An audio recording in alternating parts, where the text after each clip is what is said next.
మైండ్తో ఉంటారా జనాలు? అంటే అందరినీ అని కాదు, రీసెంట్గా ఇలాంటి ఇష్యూస్ మనం చూస్తూ ఉన్నాం. ఢిల్లీలోని, ముంబైలో కూడా సేమ్ ఇలాగే పీసెస్లో కట్ చేసి పడేయడం కావచ్చు. అతను ఒక ఆర్మీ ఎక్స్ సర్వీస్ మ్యాన్ అని అంటున్నారు. సరే, వాట్ ఎవర్ వాళ్ళ ఇంట్లో ఎలాంటి గొడవ జరిగినా ఏం జరిగినా అని నిజంగా ఇంత క్రైమ్ చేసి లిటరలీ 13 ఏళ్ళు తనతో పాటు ఉన్న వ్యక్తిని ఇంత క్రైమ్ చేసిన తర్వాత ఎక్కడ కూడా పశ్చాత్తాపం లేదు. నేను చేశాను, ఆధారాలు ఏవి చూపించండి, చనిపోయిన తర్వాత, అమ్మాయి చనిపోయిన తర్వాత ఈ కేసు నుండి ఏ విధంగా బయటపడాలని ఒక టెక్నికల్గా ఆలోచించుంటుంది. ఆలోచించి ఆ మర్డర్ను అంటే పోలీసు వాళ్ళకి కానీ రేపు పొద్దున ఇతను మర్డర్ చేసిన తెలిసినా కానీ రేపు ఎవిడెన్స్ దొరకకుండా వాళ్ళు కావచ్చు, పెళ్లి కాని వాళ్ళు కావచ్చు, నచ్చిన వ్యక్తితో ఉండొచ్చు. ఇప్పుడు రిలేషన్లో ఉన్నప్పుడు నాకు ఇది నచ్చలేదని అంటే వదిలేసి వేరే వాళ్ళతో నువ్వు ఉండొచ్చు అన్న ఇచ్చిన ఈ తీర్పు ఏదైతే ఉందో దానివల్ల ఇంకా ఎక్కువ అయ్యాయి అనుకోవచ్చా? కామన్గా అంటే ఒక సమాజంలో జరుగుతున్న సంఘటన బట్టే కామన్గా ఆలోచించేది సుప్రీంకోర్టు కూడా ఆలోచిస్తుంది. అంతేగాని వాళ్ళు ఇష్టమైనట్టు ఉండండి అని చెప్పి ఏ కోర్టు కూడా తీర్పియదు. నమస్తే, వెల్కమ్ టు బిగ్ టీవీ. నేను మీ గౌతమి. నిన్నటి నుంచి మీర్పేట్ ఇన్సిడెంట్ ఎంత కలకలం రేపిందో 2 రాష్ట్రాల్లోని అందరికీ తెలిసిన విషయమే. అయితే ఇప్పటికీ అంటే దాదాపు 2 రోజుల పైన గడుస్తున్నప్పటికీ ఇప్పటికీ కూడా గురుమూర్తి హత్య చేశాడు అని ఏ ఆధారాలు కూడా బయటికి రాని పరిస్థితులు మనం చూస్తూ ఉన్నాం.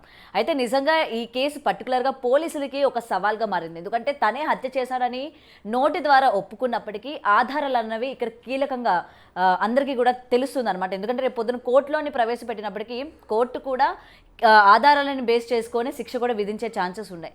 మరి ఇటువంటి ఆధారాలు మిస్ అయినప్పుడు ఏం చేస్తారు? పోలీసుల యొక్క నెక్స్ట్ స్టెప్ ఏంటి? అసలు గురుమూర్తి నిర్దోషిగా బయటకు వచ్చేస్తాడా? ఇలా చాలా క్వశ్చన్స్ రైజ్ అవుతూ ఉన్నాయి. సో వీటి గురించి మాట్లాడితే మీ వాళ్ళు మనతో పాటు క్రిమినల్ లాయర్ తిరుపతి వర్మ గారు ఉన్నారు. ఆయనతో మాట్లాడి మరిన్ని విషయాలు తెలుసుకునే ప్రయత్నం చేద్దాం. సార్ నమస్తే అండి. అసలు ఇలాంటి ఇది చెప్పడానికి కూడా అసలు తీసుకోలేకపోతున్నాం సార్. ఇంత క్రిమినల్ మైండ్తో ఉంటారా జనాలు? అంటే అందరినీ అని కాదు, రీసెంట్గా ఇలాంటి ఇష్యూస్ మనం చూస్తూ ఉన్నాం. ఢిల్లీలోని, ముంబైలో కూడా సేమ్ ఇలాగే పీసెస్లో కట్ చేసి పడేయడం కావచ్చు. ఇలా ముఖ్యంగా ఈ ఇన్సిడెంట్ చూసుకుంటే చంపాడని ఒప్పుకుంటున్నాడు, కానీ ఆధారాలు లేవు. అసలు పోలీసులు ఏ విధంగా దీన్ని బయటికి తీసుకొస్తారు? జనాలు కూడా వెయిట్ చేస్తూ ఉన్నారు. ఎటువంటి ఆధారాలు ఎక్కడైనా సరే ఒక క్లూ అయినా వదిలిపెడతాడా? అసలు ఒకవేళ ఇంత దారుణం చేశాక అయితే నిర్దోషిగా బయటకు వచ్చేస్తాడేమో. ఒకవేళ వచ్చేస్తే రేపు పొద్దున పిల్లల భవిష్యత్ ఏంటి? ఇలాంటి వాడు సమాజంలో తిరగడానికి అసలు అర్హత ఉందా అని చెప్పి చాలా క్వశ్చన్స్ రైజ్ అవుతూ ఉన్నాయి. ముఖ్యంగా ఈ కేసులోని ఎలా చూడొచ్చు అంటారు సార్? ఇప్పటివరకు ఆధారాలు లేవు. ముందుగా తెలంగాణ రాష్ట్ర ప్రభుత్వంలో గౌరవ ముఖ్యమంత్రి రేవంత్ రెడ్డి గారు ఈ క్రిమినల్స్ పైన నిఘా పెట్టి ఒక చట్టపరమైన వీళ్ళకు ఎలాంటి వారినైనా వదిలిపెట్టొద్దని చెప్పి ఒక ఆదేశాలు ఇవ్వడం జరిగింది పోలీసు వారికి. ఇచ్చిన క్రమంలో ఇట్లాంటి సంఘటన జరగడం అనేది చాలా దౌర్భాగ్యం. ఎందుకంటే అతను ఒక ఆర్మీ ఎక్స్ సర్వీస్ మ్యాన్ అని అంటున్నారు. సరే, వాట్ ఎవర్ వాళ్ళ ఇంట్లో ఎలాంటి గొడవ జరిగినా ఏం జరిగినా కానీ ఇలాంటి సంఘటన జరగడం అనేది చాలా బాధాకరం. ఎందుకంటే మహిళా లోకం చాలా వరకు బాధాకరంగానే చెప్పుకోవచ్చు. ఎందుకంటే ఇలాంటి వ్యక్తిని ఒకవేళ మర్డర్ అతను చేసి ఉంటే అతనికి బిఎన్ఎస్ ప్రకారం పనిష్మెంటు అంటే ఉరిశిక్ష వేయాలి. ఆ సెక్షన్ అయితేనే మనకు గవర్నమెంట్లో ఉన్న అంటే పోలీసు వాళ్ళు నిజంగా వాళ్ళు ఇన్వెస్టిగేషన్ చేసినట్టు, వాళ్ళు ఆ ఆధారాలు సేకరించినట్టు అవుతాయి.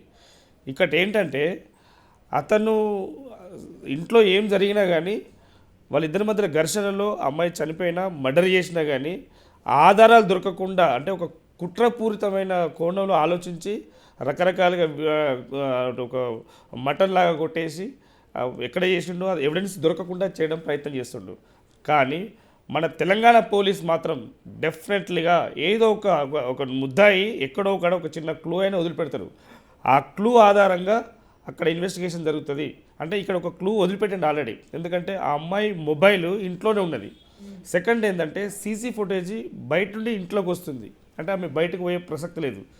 థర్డ్ ఏంటంటే మిస్గైడ్ చేసి వాళ్ళ పేరెంట్స్ని మిస్గైడ్ చేసి మిస్సింగ్ కేసు పెట్టించిండు. ఎందుకంటే ఏం లేదు, నిన్న గొడవ అయింది, చిన్న గొడవ అయింది, ఆమె వెళ్ళిపోయింది అని చెప్పి సింపుల్గా చెప్పేసిండు. కానీ ఆయన ఒక ప్లాన్ అనేది, మర్డర్ ప్లాన్ అనేది ఇంటెన్షనల్లీ ఆయన వేరే ఒక లోపల వేరే భావం పెట్టుకొని ఆమెను మర్డర్ చేసిందని చెప్పి భావించవచ్చు. సో దీనికి సంబంధించి ఆయనకు కఠినమైన పనిష్మెంట్ ఉంటుంది. సో దానికి అంటే ఇన్వెస్టిగేషన్ బట్టి పోలీసు వాళ్ళ ఇన్వెస్టిగేషన్ బట్టి ఇప్పుడు ఇన్వెస్టిగేషన్ జరుగుతుంది ఇప్పుడు. ఎందుకంటే అంటే ఇక్కడ మీడియా ద్వారా కానీ లేకుంటే అక్కడ పబ్లిక్లా కానీ చాలా హడావిడిగా అక్కడ జరుగుతున్న సంఘటన బట్టి మనకు కొన్ని క్లూస్ వచ్చే అవకాశం ఉంది. అప్పటి వరకు మనం వెయిట్ చేయాలి. ఓకే. అండ్ సార్ ముఖ్యంగా ఇక్కడ ఆధారాలు అని అంటే మనకి నిన్నటి నుంచి తను కత్తి అంటే ఏదైతే ఉపయోగించాడో కొట్టడానికి, బాడీని కొట్టడానికి ఆ దిమ్మ ఏదైతే ఉందో అది అన్నట్టు చూపిస్తూ ఉన్నారు. అక్కడ కూడా ఏమి ఆధారాలు లేవు. అయితే స్పెషల్గా ఒక టీంని దించారు, బ్లూ రే దాని ద్వారాగా క్లూస్ని కనుక్కునే ఛాన్సెస్ ఉన్నాయని అన్నారు. ఈ బ్లూ రే అన్నది ముఖ్యంగా ఈ కేసులోని ఎటువంటి పాత్ర పోషిస్తోంది? అంటే అక్కడ ఆధారాలు సేకరించడానికి బ్లూరే అంటే ఫోరెన్సిక్ వాళ్ళు వస్తారు. ఫోరెన్సిక్ వచ్చి వాళ్ళ హెయిర్స్ కానీ లేకుంటే ఏమన్నా క్లాత్ కానీ లేదంటే అక్కడ మనకు తగిన ఇక్కడ ఈ పదార్థాలు ఉంటాయి, నోటి నుండి వచ్చే ద్రవ పదార్థాలు ఉంటాయి, అవి పడ్డా కానీ ఏదో ఒక క్లూ అక్కడ దొరికే అవకాశం ఉంటుంది. ఆ క్లూ ద్వారా ఏ విధంగా అయినది అనేది అక్కడ నుంచి ఇన్వెస్టిగేషన్ స్టార్ట్ చేస్తారు. సో ఆ ఇన్వెస్టిగేషన్లో దొరికే ఛాన్సెస్ ఎక్కువ ఉన్నాయి, ఇన్వెస్ట్ చేస్తారు. ఓకే. సో ఎలా అయినా సరే దొరికే ఛాన్సెస్ ఉన్నాయి, 101% దొరుకుతారు. ఎందుకంటే తెలంగాణ పోలీసు అనేది చాలా గట్టిగా ఉండేది, భద్రంగా ఉండదండి. ఎందుకంటే మహిళల పట్ల ముఖ్యంగా మహిళలకు వాళ్ళకు సెక్యూరిటీ ఇవ్వడానికి వాళ్ళు సాయశక్తిలో ప్రయత్నం చేస్తున్నారు. ఆ ప్రయత్నంలో ఇట్లాంటి మర్డర్ కేసులు జరిగినప్పుడు డెఫినెట్లీ రేపు పొద్దున జరగవద్దు అంటే ఇక ముందు వేరే మహిళలకు వేరే అమ్మాయిలకు ఇట్లా జరగవద్దు అంటే వీళ్ళు ఈ కేసును ఖచ్చితంగా ఇన్వెస్టిగేషన్ చేయాల్సిన పరిస్థితి ఉంటుంది. అండ్ ఇంకొకటి సార్, అంటే నిన్నటి నుంచి అది చూస్తున్నప్పుడు నాకు చాలా క్వశ్చన్స్ రైజ్ అయినాయి అనమాట. మేబీ తను ఏమైనా పోలీసుల్ని డైవర్ట్ చేస్తున్నాడా, నేను ఈ చెరువులో వేశానని చెప్పి, లేకపోతే వేరే చోట నేను పిండి చేసి వేశానని చెప్పి. నిజంగా ఇది సాధ్యమా? ఒక హ్యూమన్ బాడీని అట్లా మటన్ లాగా కొట్టేసి దాన్ని ఎండబెట్టేసి పౌడర్ చేయడం అంటే నిజంగా సాధ్యమా?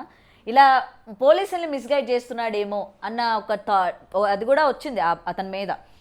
ఎలా చూడొచ్చు అంటారు? అది నిజమే అనుకోవచ్చా? అంటే ఏమైనా పోలీసులు తప్పుదోవ పట్టించే ప్రయత్నం చేస్తున్నాడు అని. అంటే వాళ్ళకి ఏ విధమైన గొడవ జరిగినా కానీ చనిపోయిన తర్వాత అమ్మాయి చనిపోయిన తర్వాత ఈ కేసు నుండి ఏ విధంగా బయటపడాలని ఒక టెక్నికల్గా ఆలోచించుంటుంది. అతను ఆలోచించి ఆ మర్డర్ను అంటే పోలీసు వాళ్ళకి కానీ రేపొద్దున ఇతను మర్డర్ చేసిన తెలిసినా కానీ రేపు ఎవిడెన్స్ దొరకకుండా ఆ శిక్ష పడకుండా చేసే ప్లాన్లలో భాగంగా అతను ఈ మాస్టర్ ప్లాన్ వేసిండు. ఎందుకంటే మిస్గైడ్ చేస్తాడు పోలీస్ వ్యవస్థను, ఈ క్లూస్ టీమ్ వాళ్ళను వీళ్ళందరినీ మిస్గైడ్ చేసి వాళ్ళ పేరెంట్స్ను వీళ్ళందరూ మిస్గైడ్ చేసి అక్కడ ఉంది ఇక్కడ ఉంది ఇది ఒకటి మటన్ది అక్కడ పెట్టిండు, మటన్ చెక్క పెట్టిండు, ఒక కత్తి పెట్టిండు. అసలు ఏం జరిగింది అనేది ఆ ఇన్వెస్టిగేషన్లో క్లూస్ టీము ఆ ఇన్వెస్టిగేషన్ బట్టి తెలుస్తుంది. సో దాన్ని బట్టి ఏ విధంగా శిక్ష పడుతుంది అనేది మనకు ఎఫ్ఐఆర్ అయిన తర్వాత ఇప్పుడు మిస్సింగ్ కేసు పెట్టిరు. మిస్సింగ్ కేసు తర్వాత సస్పీషియస్ డెత్ పెడతారు. సో ఒక అమ్మాయి చనిపోయిందని నిర్ధారణకు వస్తే ఇన్వెస్టిగేషన్ అమ్మాయి చనిపోయిందని నిర్ధారణకు వస్తే సస్పీషియస్ డెత్ పెడతారు. తర్వాత మర్డర్ కేసుగా దాన్ని కన్వర్ట్ చేస్తారు. చేసిన తర్వాత అతను ఇన్వెస్టిగేషన్ వాళ్ళు అడిగే క్రాస్ చెక్ చేసుకుంటారు కదా, ఆ క్వశ్చన్లకు వాళ్ళు దొరికిపోతారు. దొరికిపోయిన తర్వాత రిమాండ్ చేసిన తర్వాత అక్కడ ఇన్వెస్టిగేషన్లో పంచ్ విట్నెస్లు అక్కడ చుట్టుపక్కల ఇంతకుముందు ఏం జరిగినాయి కొంతమంది విట్నెస్ల ఆధారంగా కూడా దాన్ని ఆ కేసుని ఇన్వెస్టిగేషన్ చేసి రిమాండ్ చేసే అవకాశం ఉంటుంది. దీంట్లో తప్పకుండా మరణశిక్ష పడే అవకాశం ఉంది. ఓకే. ఒకవేళ ఆధారాలు దొరకకపోతే బయటకు వచ్చేస్తాడా? ఎందుకు ఆధారాలు అంటే మనం ఒక చిన్న సింపుల్ మేడం, ఇప్పుడు అమ్మాయి లోపలికి వెళ్తుందని ఒక సీసీ కెమెరా దొరికింది. దాన్ని అయితే ఎవరైతే పోగొట్టరు, ఎందుకంటే అక్కడ ఉన్నది కంపల్సరీ రికార్డ్ అయి ఉన్నది. అది కానీ కోర్టులోనే అది ఒక్కటి సరిపోతుంది అంటారా? అంటే దాన్ని ఆ కోణంలో ఇంకా ఇన్వెస్టిగేషన్ చేస్తారు కదా. ఇప్పుడు ఆ ఇన్వెస్టిగేషన్లో చెప్పాను కదా, నోటి నుంచి ద్రవ పదార్థాలు, చెవుల నుండి, ముక్కు నుండి, హెయిర్ నుండి ఇంకా ఎక్కడెక్కడో పదార్థాలు ఉంటే అవి పడే అవకాశం ఉంటుంది. సో దానివల్ల కూడా ఇన్వెస్టిగేషన్ చేసే అవకాశం ఉంటుంది. ఆ ఇన్వెస్టిగేషన్లో వాళ్ళు అంటే ఏం ఎవిడెన్స్ దొరుకుతుందో దాన్ని బట్టి ముందుకు పోతుంది, కేసు ముందుకు పోతుంది. సో రిమాండ్ అయిన తర్వాత ఆ కేసు ఈ మొబైల్ డాటా ఆధారం ఉంటుంది. ఎందుకంటే ఇంతకుముందు గతంలో ఏమైనా జరిగినాయా, సంఘటన జరిగినాయా, లేకుంటే ఇతనికి ఆయనకు ఆమెకి ఏమైనా సంభాషణ జరిగిందా, ఆ కోణంలో ఆలోచిస్తారు.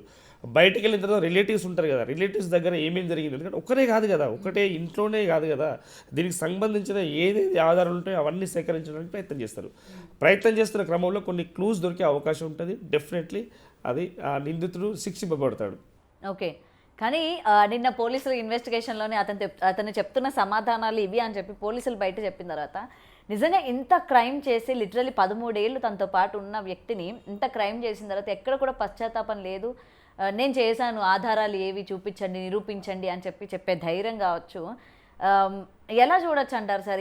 ఇతననే కాదు, ఈ మధ్యకాలం ఇప్పుడు ఇతన్ని చూసి రేపు పొద్దున్న ఇంకొకరు బయటకు వస్తారు, ఓ ఇలా చేయొచ్చా మనం. ముఖ్యంగా వీళ్ళందరూ ఇన్ఫ్లుయెన్స్ అయ్యేది సినిమాల వల్ల అని కూడా, ఎందుకంటే ఈయన కూడా ఇట్లాంటి ఎలా చేస్తే బాగుంటుందని చెప్పి కొన్ని వెబ్ సిరీస్ కావచ్చు, కొన్ని సినిమాలని ఆధారంగా తీసుకొని యూట్యూబ్లో సెర్చ్ చేసి మరీ చేశాను అని చెప్తూ ఉన్నారు.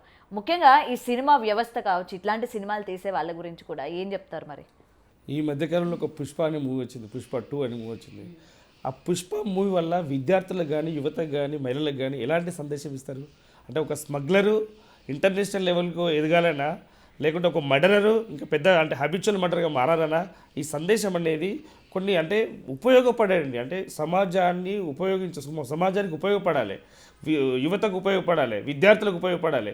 ఇవి కాకుండా వాళ్ళు ఇష్టమైన మూవీ ఆ కలెక్షన్ కోసం, వాళ్ళ మైలేజ్ కోసం, వాళ్ళు రేపొద్దున 1000 కోట్లు 2000 కోట్లు సంపాదించాలనే ఉద్దేశం కోసం సంపాదిస్తే ఇట్లాంటి మంటలు జరుగుతాయి. ఎందుకంటే ఇతను ఒక ఆర్మీలో చేసిన వ్యక్తి అని చెప్తున్నారు.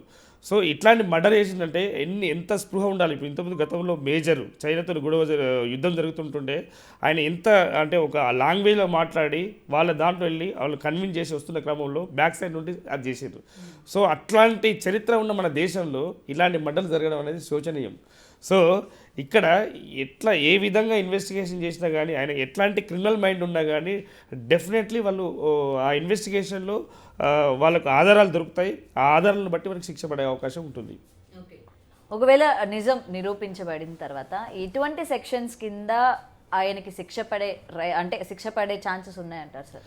అంటే దీనికి ఐపీసీ ఇంతకుముందు ఐపీసీ ప్రకారం 302, ఇప్పుడు బిఎన్ఎస్ ప్రకారం 103 ప్రకారం పనిష్మెంట్ ఉంటుంది.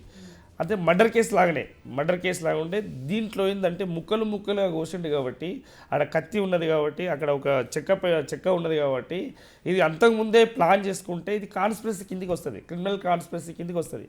ఆ కాన్స్పిరసీ వస్తే ఒకవేళ డెఫినెట్లీ అక్కడ క్లూ దొరికి ఉంటే ఈ నేరం నుండి ఆయన తప్పించుకోలేడు, డెఫినెట్లీగా శిక్షించబడతాడు. ఆ శిక్ష అనేది మామూలుగా ఉండదు. యావజ్జీవ శిక్ష కాండ మొదలు పెడితే పనిష్మెంటు విత్ హ్యాంగ్ అంటే ఉరిశిక్ష పడే అవకాశం కూడా ఉంటుంది ఈ కేసులో. సో ఎందుకంటే ఒక ఆడపిల్లని చంపడం వల్ల 2 పిల్లలు, 4 కుటుంబాలు ఇవన్నీ రోడ్డు మీద పడుతున్నాయి.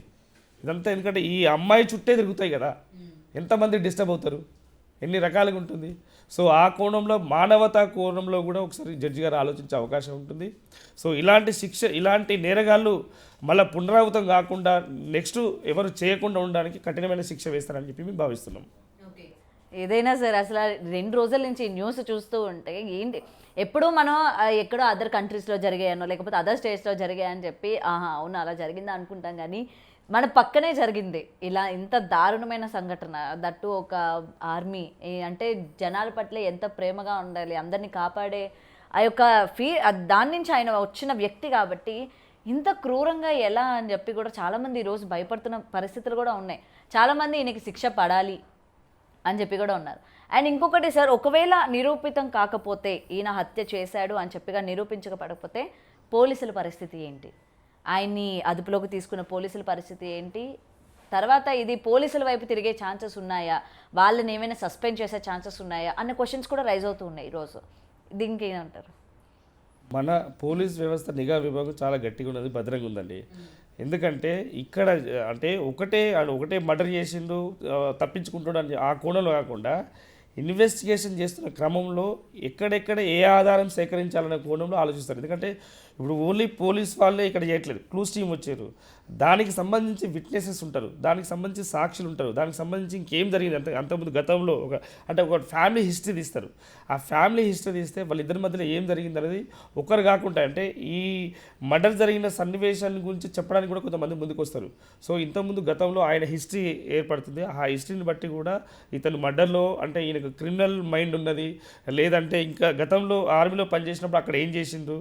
సో ఇవన్నీ కాకుండా దీనికి ఈ కేసుకు సంబంధించి మాత్రం ఎవిడెన్స్ సీసీ కెమెరాలు ఉన్నాయి, లోపలికి ఎన్ని గంటలు లోపల ఉన్నాడు, ఎన్ని గంటలు బయట ఉన్నాడు, అతను ఏమేం చేశాడు అంటే ఇక్కడ ఒక బకెట్ కూడా బయటికి వెళ్ళిందని చెప్పి ఒక న్యూస్ వస్తున్నది.